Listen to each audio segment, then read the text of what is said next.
특검도 아마 곧 출범할 수 있어 보입니다.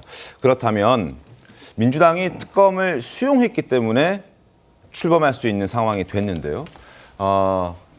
기존의 수용 불가 입장을 계속 유지했던 민주당이 왜 갑자기 통일교 특검을 수용하게 된 걸까? 여러 해석들이 지금 나오고 있습니다. 그 배경이 무엇일까? 일단 첫째, 여당보다 야당의 통일교 리스크가 더 크다고 판단했을 수 있다. 라는 분석들이 나왔습니다. 자, 친문 전재수 버린다는 뜻이다. 라는 주진우 의원의 분석도 함께 나왔습니다. 그리고 두 번째는 통일교 특검을 받고 2차 종합특검 해야 하는데 통일교 특검을 안 받으면 2차 종합특검의 명분이 약하기 때문에 2차 종합특검 하기 위해서 통일교 특검 일단 받는다라는 분석도 나왔습니다. 2차 종합특검도 어마어마한 규모로 이제 메머드급으로 시작될 것으로 보여지는데요. 156명 투입하고 무려 170일 동안 준비 기간 포함해서요. 20일, 170일 동안 수사하게 됩니다. 그리고 세 번째 마지막으로 만약에 통일교의 불법 의혹이 확인이 되면 통일교 재단 자체를 해산할 수 있는 가능성도 있기 때문에 대통령실은 또 민주당은 통일교 특검을 하겠다라는 그 특검 카드를 받아들였다라는 분석도 나오고 있습니다. 양해 변호사님 어떻게 좀 보셨습니까? 예, 저는 사실 이게 여당의 유리하냐 야당의 유리하냐를 봤을 때는 네. 일단 지금까지 드러난 보로는 여당에 더 불리할 가능성이 높다. 왜냐하면은 야당 같은 경우에는 이미 드러난 리스크거든요. 그러니까 권성동 의원 구속 기소가 됐고 네. 이미 기존 특검에서 수사가 이루어진 상황인데 지금 여당에 대해서 드러난 리스크는 새로운 것이고 지금 날마다 드러나고 있습니다. 특히나 좀 유의할 만한 것은 이 윤영호 씨가 뭐 입을 다물었다. 라고는 하지만은 입을 다물었다고 해서 수습할 수 없는 여러 가지 증거들이 굉장히 많습니다. 네. 당장 드러나는 여러 가지 행사 관련 동영상이라든지 문건들, 보고한 문건들, 뭐 이런 것들, 관련자들의 녹취록 이런 것들이 있기 때문에 사실 통일교 특검 자체 사안만 두고 봤을 때는 여당 리스크 쪽이 더 많다고 보이는데 네. 다만 그럼에도 불구하고 이걸 받은 이유는 결국 2차 특검 때문이다. 2차 특검 2차 때문이다. 특검 같은 경우에 지금 현재 3대 특검이 120명이거든요. 네. 근데 그거보다 훨씬 더 숫자가 많잖아요. 기간도 길고 결국 이 특검 전국을 이제 내년 선거까지 계속 이어나가기 위한 그 부분의 정치적 이익이 더 크다고 봤기 때문에 결국 이 특검을 수용한 게 아닌가 싶습니다. 박원석 의원은 어떻게 분석하십니까? 물론 이제 그런 측면이 좀 있다고 보는데요. 2차 특검을 민주당에서 거의 당론으로 그 채택을 했는데 네. 이게 이제 지금 특검 수사 과정에서 파생된 이슈잖아요. 네. 통일교 이 문제가. 근데 2차 특검을 하자 그러면서 통일교 특검을 거부한다는 거는 이제 명분상 네. 그리고 논리적으로도 좀 맞지 않아요.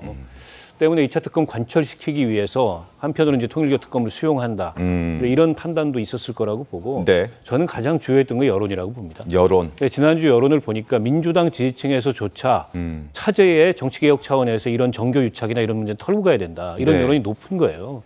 근데 정치권이 이게 여론 앞에서 장사 없습니다. 때문에 저는 결정적으로 이 여론에 의해서 돌아선 거라고 보고 네. 그리고 약간 이제 정무적이고 공학적인 차원에서 보면 실제 이걸 그 수사를 해보면 데미지가 여당보다는 오히려 야당이 더 클 수 있다 이런 판단도 작용을 한 것 같아요. 네. 왜냐하면 시점 때문에 그렇습니다. 지금 여당 관련돼서 나오는 의혹은 대부분 2018년, 19년도 요 시기의 의혹이에요. 네. 그거는 이 정부하고 직접 관련이 없을 수 있다. 이런 판단이 있을 수 있어요. 데미지가 있어도 네. 지난 정부의 인사들이고 뭐 개파로 얘기하면 친문이다. 이런 판단이 작용할 수 있죠. 근데 지금 야당 관련된 의혹은 2022년도 대선 전후입니다. 게다가 배타적 지지를 한학조 총재가 선언을 했어요. Y로 간다. 네. 윤으로 간다.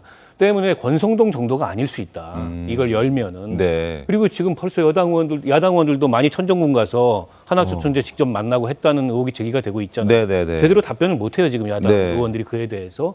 그러니까 열면은 이게 꼭 여당한테 불리한 이슈가 아닐 수 있다고 보고 특검을 계속 피하기만 하면 네. 야당은 공세를 취할 거고 여당은 이제 수세적으로 그걸 방어해야 되니까 국정주도권을 놓칠 수 있다. 이런 판단이 종합적으로 작용해서 수용하자. 다만 변수는 아직 남아 있습니다. 이게 법안 협상 과정에서 네. 추천권을 누가 행사할 거냐, 어허. 수사 범위를 어디까지 할 네네. 거냐, 뭐 기간을 얼마나 할 거냐 이런 등등의 변수가 남아 있었는데 큰 틀에서는 가는 거라고 보고요. 특검을 수용하기로 한 이상 여야 가리지 말고 네. 비위고와 막론하고 저는 뭐 철저히 수사해서 이 문제는 가려야 된다고 봅니다. 자, 지금 말씀해 주신 것처럼 관건은 통일교 특검 대상, 과연 어떤 것까지 포함을 할 것이냐입니다. 본격적인 협상이 시작됐습니다. 어제 오후에 한 차례 만났는데 별다른 소득 없이 헤어졌습니다. 국민의힘의 주장은 정치권 로비 의혹, 민중이 특검의 직무유기 관련된 내용을 수사하자, 양평 공무원 사망까지 수사하자라는 수사 대상. 민주당은 좀 다릅니다. 여야 정치인 금품수수, 과거 대선 개입을 수사하자. 수사 대상이 지금 다르고요. 추천권도 차이가 있습니다.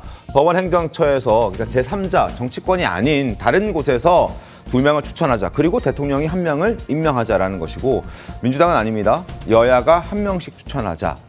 그러면 결국에는 어떻게 될 것이다. 예상이 충분히 가능하시죠.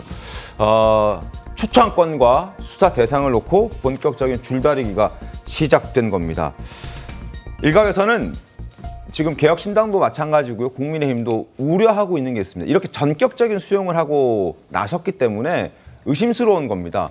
민주당의 물타기 아니냐라는 의심도 지금 받고 있는 그런 상황이거든요. 실제로 개혁신당의 이준석 대표, 천하람 원내대표 그런 얘기들 하고 있는 상황입니다. 성천 부회장님, 예. 물타기라는 비판 어떻게 보십니까?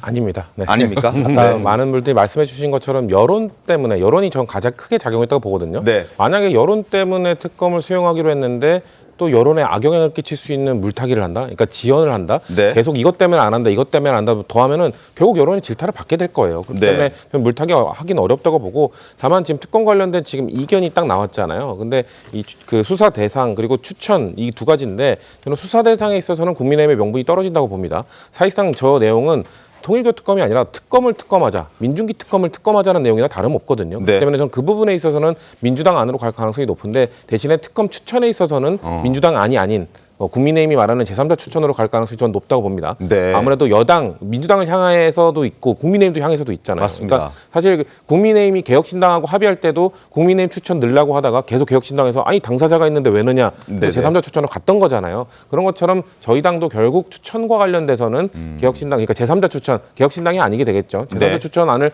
수용하는 대신에 이 내용에 있어 수사 대상에 있어서는 민중기 특검을 특검하자는 내용은 빼고 정말 통일교와 관련된 내용만 보자라는 쪽으로 좀 관철시키는 방향으로 한다면 저는 이거 그렇게 크게 시간이 소요되지는 않을 거라고 봅니다. 네. 이 부분만 좀 양당이 약간 조금씩만 양보하면은 빠르게 국민들께 이 사건을 해결하기 위한 좀 사실을 밝히기 위한 특검을 출범할 수 있을 거라고 좀 보고 있습니다. 알겠습니다.